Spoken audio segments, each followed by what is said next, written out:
Today we come across Doubting Thomas, as he is traditionally known. There's two great lessons here for us. There's hundreds of lessons in each of the lives of the saints when we really dig into them.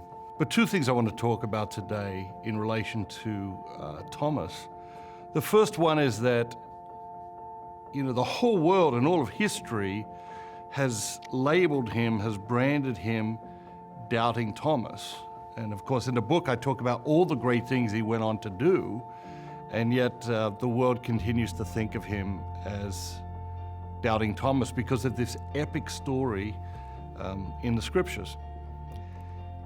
I think there's a great lesson there for us because the world sees us one way, but God sees us as we really are. And I think it's important for us to tie into that second vision more often than perhaps we do. Too often we are concerned about what the world thinks of us, but not concerned about what God thinks of us. Too often we are obsessed with how the world sees us when we should be thinking much more about how God sees us. We think about how we interact with the world, probably more than we think about how we interact with God. And so our priorities get upside down. And what the saints come to teach us is to rearrange our priorities. And I think that's one of the great lessons that Thomas teaches us. The second is around doubts. We all have doubts. If you didn't have doubts, it would be certain. And if it's certain, well, it's not faith. And so faith and doubts go together. And often great faith and great doubts go together. We read in many of the lives of the saints, they had enormous doubts. They had periods in their life where they questioned even the very existence of God.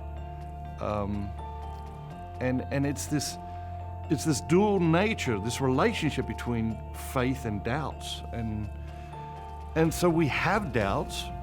You have doubts, I have doubts. They pop up at different times in our lives. The question is, how do we think about them? How do we approach them? How do we deal with them?